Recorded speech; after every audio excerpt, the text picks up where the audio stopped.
saya prihatin sekali kenapa buah kelapa begitu banyak, akhirnya semuanya jual kelapa, lalu kebutuhan minyak gorengnya beli di toko.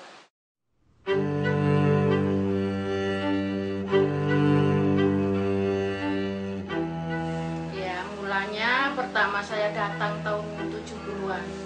Saya lihat di sini ya seperti sekarang ini banyak pohon kelapa, tapi waktu itu juga dijualnya juga seperti sekarang ditimbang. Jadi saya juga prihatin ya, jual kelapa, nanti dia beli minyak, beli di toko.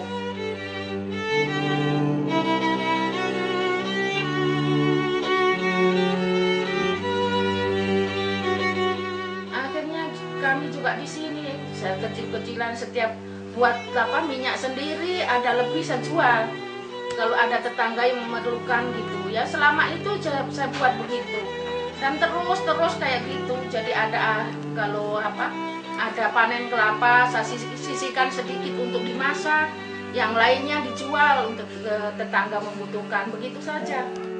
Setelah ya berjalan begitu terus, ada katanya Pak Kepala Desa, ada LSM datang itu pikul katanya yang mau mengkoordinir yang orang buat minyak kelapa kayak gitu. Terus langsung saya bilang saya mau ikut jadi anggota gitu.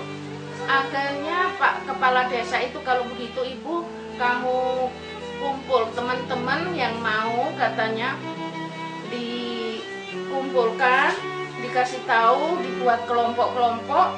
Jadi akhirnya saya buat, jadilah kelompok yang 16 orang, terdiri dari 4 kelompok kerja, masing-masing 4 orang, dan sampai sekarang.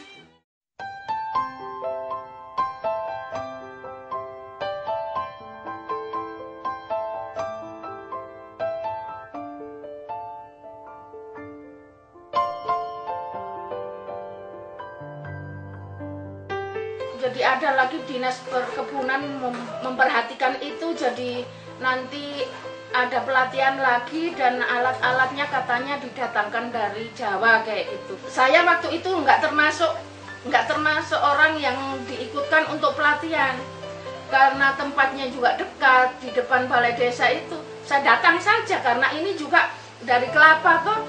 Saya bilang ya curi-curi ilmu lah gitu. Ya jangan minyak kelapa saja, katanya kan pengolahan kelapa terpadu kayak gitu. VCO itu saya sudah lama dengar juga, karena itu juga saya curi-curi ilmu dari PEKA. Waktu itu kan PEKA ada buat VCO. Saya nggak pernah lihat, mereka saya lihat saja bilang ini untuk kami, jadi mereka juga, cuman saya tahu gimana sih ini, tapi itu pun saya praktekkan di rumah sendiri gitu. Waktu itu ada pelatihan begitu, dalam hati saya ini kesempatan nih untuk nambah ilmu yang lain kayak gitu.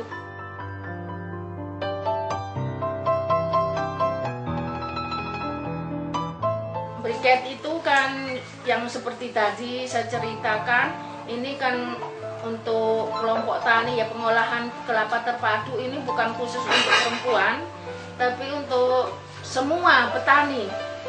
Tapi akhirnya yang pemuda-pemuda yang ditunjuk tadi itu hanya hangat-hangat tai ayam saja, dan dengan pelatihan kemudian ya 1-2 hari dijalankan, akhirnya satu-satu pergi, tidak mau. Jadi akhirnya alat-alat terbengkalai. Saya rasa itu kasihan betul, sayang sekali diberikan dengan begitu cuma-cuma, alatnya mahal-mahal semua. Akhirnya saya dorong suami untuk kumpulkan teman-teman petani yang lain yang mau bekerja gitu. Ya dorongan juga dari teman-teman. Ya akhirnya suami juga kumpulkan teman-temannya, ya jadilah seperti sekarang. Ada hasilnya asap cair, arang tempurung yang seperti sekarang jadi briket ini. Kemudian yang kelompok mengembangkan karena untuk buat briketnya sudah ada, tapi dapurnya tidak ada juga, nggak akan berguna. Terus teman satunya juga ya itu berpikir, dia juga kreatif untuk sendiri berpikir bagaimana menciptakan kompornya sendiri.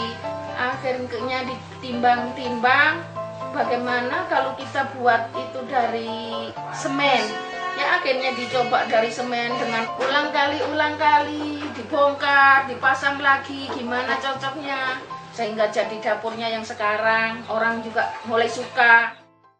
Jadi sejak ada pelatihan kan memang saya tidak ada di sini ya, tapi dengan melihat keberadaan alat-alat yang dari ceritanya mereka itu lama di sini tidak pernah dilanjutkan padahal sudah mendapat pelatihan. Jadi saya kemudian setelah mereka sudah mulai terbentuk, mau bentuk kelompok, saya melibatkan diri karena saya merasa bahwa barang ini insya Allah akan banyak menjamin karena dilihat dari bahan bakunya saja kita melihat bahwa di sini ya udah bukan main kelapa itu ya, lembah kelapa, dan bahan baku dari alat ini kan memang dari kelapa semata-mata ini.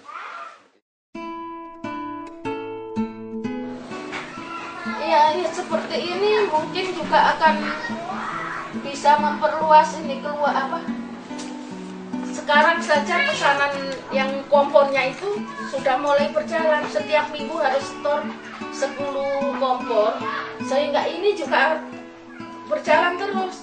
Jadi 5 tahun mendatang saya ingin itu bisa menambah alat itu, pembakaran tempurung, lalu pengepresan itu. Dan saya rasa kalau memang sudah lancar itu, mereka yang dulu-dulu itu pasti akan kembali. Kalau sudah tahu hasilnya seperti ini.